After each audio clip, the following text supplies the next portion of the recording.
시편 제1편 말씀. 복 있는 사람은 악인들의 길을 따르지 아니하며 죄인들의 길에 서지 아니하며 오만한 자들의 자리에 앉지 아니하고 오직 여호와의 율법을 즐거워하여 그의 율법을 주야로 묵상하는도다. 그는 시냇가에 심은 나무가 철을 따라 열매를 맺으며 그 잎사귀가 마르지 아니함 같으니 그가 하는 모든 일이 다 형통하리로다. 악인들은 그렇지 아니하며 오직 바람에 나는 겨와 같도다. 그러므로 악인들은 심판을 견디지 못하며 죄인들이 의인들의 모임에 들지 못하리로다.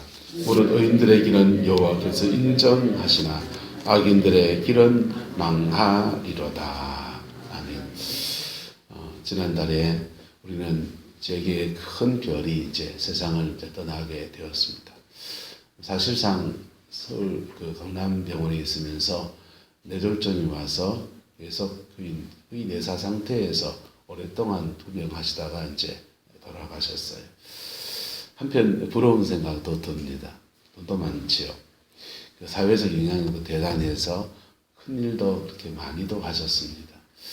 그분에 대한 평가들을 이렇게 정치계나 경제계나 또 여러 사람들이 평가를 하는 것을 우리는 보았습니다. 제게는 대부분 대단한 분이 이렇게 별이 지셨다 이렇게 평가를 하고, 정치계는 이렇게 좋은 소리도 하고 좀 쓴 소리도 좀 하고, 한 사람에 대한 인생에 대해서 평가를 할 때 그렇게 임정우의 여러 가지로 평가하는 것을 보았습니다. 저와 여러분들은 우리 인생을 마감할 때, 우리 인생이 하나님 앞에 들어질 그때에 어떤 평가를 받을 것 같습니까? 하나님과 사람 앞에 소중한 자로 평가되기를 예수 이름으로 축원합니다. 우리는 지금 가을의 막바지, 오늘은 또 추수감사절이고 본격적으로 이제 겨울에 들어가기 직전에 늦가을이 있습니다. 모든 것을 거두는 때에 이 거두어지는 것만큼이나 인생도 복으로 거두어지는 은혜가 있게 되기를 주님의 이름으로 축원합니다. 사람이 살면서 인생 잘못 살고 싶은 사람은 아무도 없어요. 그런데 실제로 좋은 인생을 살아낸다고 하는 것은 대단히 쉬운 것은 아닙니다. 삼성의 이건희 작고하신 어르신이 좋은 인생을 살았는가 나쁜 인생을 살았는가 사람마다 평가가 다를 거예요. 그런데 저는 후한 점수를 주고 싶습니다.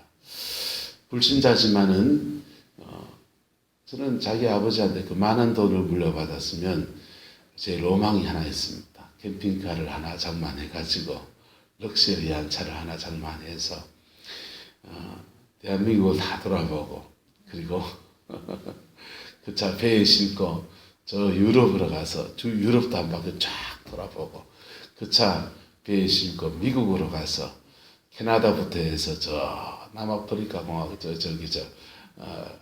세계를 이렇게 다 한번 돌아보면서 볼 거 다 보고 누릴 거 한번 다 누려보고 싶고, 속된 말로 탱자하고 싶습니다. 그런데 그분은 그렇게 하지 않고 삼성에 속한 많은 가족들을 생각하고 또 대한민국 그가 속한 이 나라에 대한 마음과 생각을 가지면서 세계에서 제1위의 나라 기업으로 그렇게 일구어 놓았습니다. 속된 말로 말해서 지 부자 되려고 그랬지 뭐 이렇게 비난할 수도 있습니다.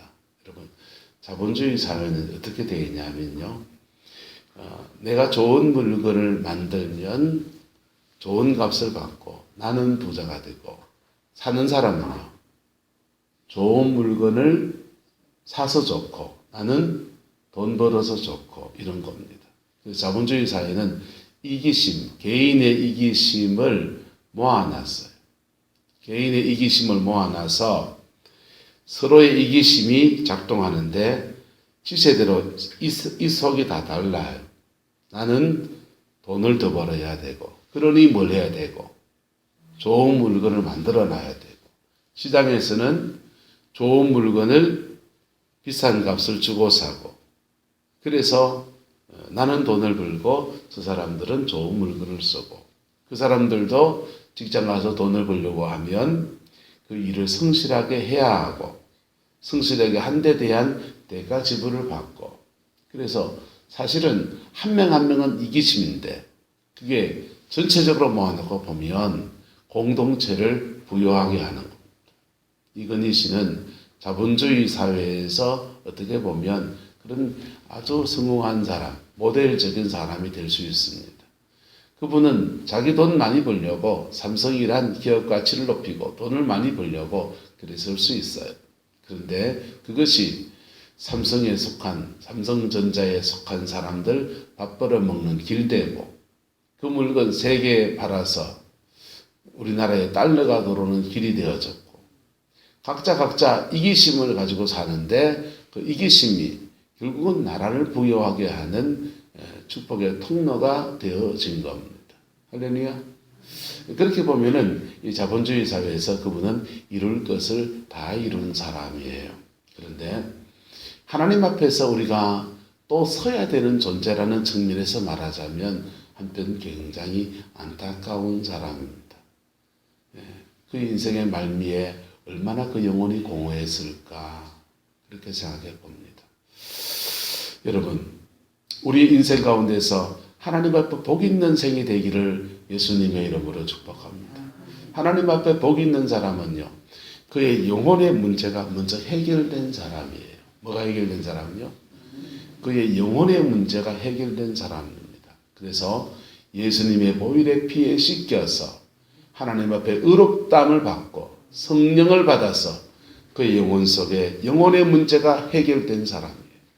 그리고 영혼의 문제가 해결된 사람이 이 자본주의 세계를 살아갑니다. 때로는 내가 정상적인 경제활동을 해서 시장에서 무엇을 팔든지 지 물건 제대로 팔고 제값받아서 그걸로 내 경제활동을 해서 내 돈 벌려고요. 맞아요. 그리고 또는 위대한 뜻을 가지고서 난 인류 발전에 공헌하기 위해서 시금치를 재배합니다. 손들어 보이소. 그러면 있는지. 뭐 그럴 수도 있겠습니다.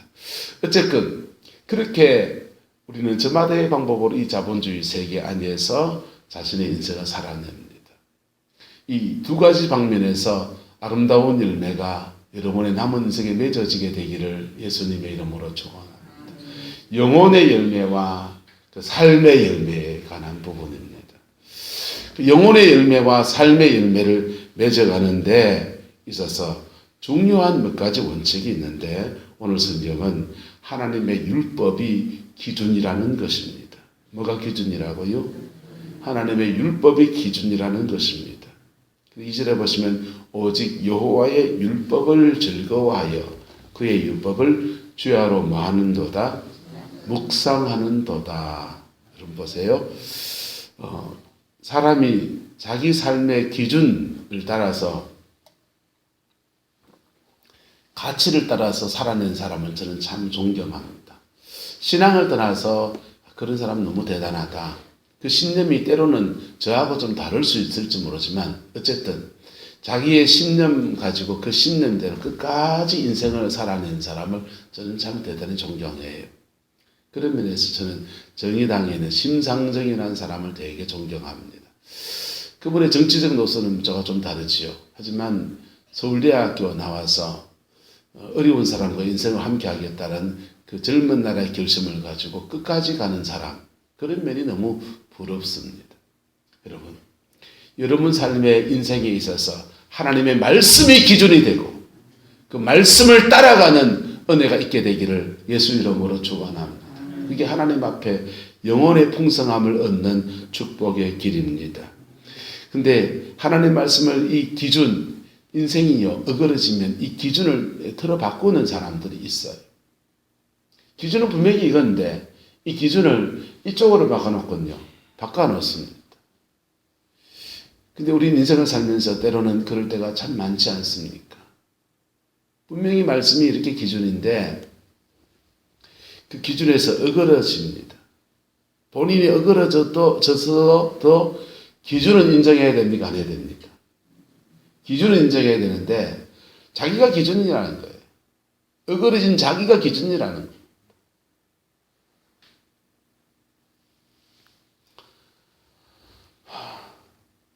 오늘 성경은요, 하나님의 율법을 뭐하고 즐거워하고 그의 율법을 주야로 뭐하는도다? 묵상하는도다 그랬어요. 할렐루야. 예. 즐거워할 뿐 아니라 그 기준을 즐거워할 뿐 아니라 그것을 묵상하는도다. 그런데요, 여기에 인생의 비밀이 있습니다. 우리는 하나님의 말씀의 기준에 놓고 보면요, 어그러진 인생이잖아요. 저도 그렇고 여러분도 그렇고. 성경은 모든 사람이 다 죄를 범해서 하나님의 영광에 이르지 못한다고 그러잖아요. 그래서 다 어그러졌는데, 그런데 어그러진 그 사람이 마음에는 늘 하나님의 율법을 뭐하고 즐거워하고 그 율법을 심지어 뭐하고 묵상하고 그럴 때 주어지는 축복이 있습니다. 묵상할 때 그 말씀의 기준이 우리를 끌고 갑니다. 끌고 가서 우리를 어떻게 세워주느냐. 이 3절입니다. 그는 시냇가에 심은 나무가 철을 따라서 인생의 열매를 맺으며 그 잎사귀가 마르지 아니함 같으니 그가 하는 모든 일에 다 뭐하리로다? 형통하리로다. 할렐루야. 이 11월 형통의 은혜가 시냇가에 심긴 나무와 같은 그 축복의 역사가 여러분의 영혼 속에 여러분의 인생 안에 함께하게 되기를 예수님의 이름으로 축복합니다. 여러분, 이렇게 인생을 살 때 우리는요, 악인들의 길을 걷는 사람, 그 사람들의 형통을 부러워하지 않아야 합니다. 정도를 걷지 않는데 인생 가운데서 이상하게 복을 받는 사람들이 있어요. 나도 모르겠어요. 하지만 그거 부러워하지 않기를 주의 이름으로 축원합니다. 내가 외로운 길이지만 믿음의 길을 오롯이 걸어가는 것들을 하나님 앞에 감사로 올릴 수 있기를 축복합니다. 그러면요, 기준이 어그러져서 우리 이렇게 살아가는데 어느 시간이 지나면 성령이 이 기준을 우리에게 맞추어 주십니다. 맞추어 주시고 그것이 우리 영혼 속에 이루어질 때 그걸 지나고 난 뒤부터는요, 그 다음부터는 걷잡을 수 없는 형통의 여정으로 하나님 그의 인생을 이끌어가는 거예요. 이래요. 여러분, 복음 앞에 사는 사람들이 때로는 굉장히 힘든 시간 지나갑니다. 오해도 받고요. 남이 알아주지도 않고요. 그걸 광야라고 합니다. 광야와 같은 여정을 지나가는데 그 여정 안에서 하나님의 말씀의 기준과 자기가 하나가 되어지는 여정을 지나가면요, 그때부터는요, 그의 인생에 시냇가에 심겨진 나무와 같은 놀라운 하늘의 복과 그 성령이 함께 하신 역사가 삶의 자리에 뻗어나가면서 형통의 역사가 막 일어나는 것. 이게 안타깝게도 많은 사람들의 경우에 본인 당대에서 이게 다 이루어지면 박수치고 간정거리가 될 텐데 이게 대부분의 사람들은 한 대를 넘어가거든. 이 여정이 한 대를 넘어가서 그 광야의 여정을 걸으면서 자신의 믿음 하나 세우려고 몸부림친 사람들은 죄송하게도 형통을 보지도 못하고, 죄송하게도 시냇가에 심겨진 나무의 축복을 보지도 못하고, 그래서 네 예수 믿고 뭐 잘된 게 뭐고 맨날 기도하러 다니더만은 아이고 한심이 두심이다 이런 소리나 들을 수도 있는 겁니다. 근데 광야를 빨리 지나가는 길이 있다 없다? 있습니다. 광야를 피할 수는 없어요. 근데 광야를 빨리 지나가서 그냥 후다닥 지나가는 분도 있습니다. 예수님은 광야를 40일에 끝내버립니다. 이스라엘에서는 광야를 1년 반에 지나갈 것을 40년 고무줄처럼 늙어왔습니다. 옆 사람 축복합니다. 광야 줄입시다. 광야 줄이셔야 돼. 첫 번째 원칙은 뭐냐? 바로 기준을 분명히 하는 것입니다. 광야 줄이는 거는. 뭘 기준 분명히 하는 거예요? 기준을 분명히 하는 거예요. 하나님의 말씀이라는 기준을 분명히 하는 겁니다. 그리고 그 말씀에서 이탈한 부분들에 대해서 하나님 앞에 통회도 하고 자백도 하고. 그게요, 한 번에 이게 못 고쳐져요. 우리 인간의 습성은 그렇게 쉽게 안 고쳐져요. 하지만 그 기준 따라서 가려고 몸부림을 칠 때 어느 순간인가 내 삶과 말씀의 기준이 이렇게 맞추어집니다. 그리고 그의 삶에 성령이 함께 하시는 은혜가 부러지는 거예요. 그게 시간이 지나가면서 인생의 뒤로 가면 갈수록 열매가 많아집니다. 여러분 삶의 자리 안에 따라 육신에는 강건함을, 심령에는 평강을, 영혼에는 경성함을, 그 은혜가 있기를 축복합니다. 이 11월 달 동안 육신에는 강건함을 주시고 심령에는 마음에 늘 주의 평강이 깃들고 영혼에는 좀 깨어 있어야 돼. 하나님 앞에 깨어 있는 은혜가 있기를 축복합니다. 모든 일에는요 형통이, 할렐루야, 모든 일은 형통의 역사가 벌어지게 되기를 예수님의 이름으로 축원합니다. 악인들은요 4절, 악인들은 그렇지 아니하며 오직 바람에 나는 겨와 같도다. 그러므로 악인들은 무엇을 던지지 못하며 심판을 던지지 못하며 죄인들이 의인들의 모임에 들지 못하리로다 그랬습니다. 근데 보세요. 악인이 심판을 받는 건 당연합니다. 의인이 죄된 길을 걸을 때는 따라 징계를 받습니다. 징계를 받는데 그 징계 중에 기준을 새롭게 잡으면요 다시 기회를 얻게 되는 거예요.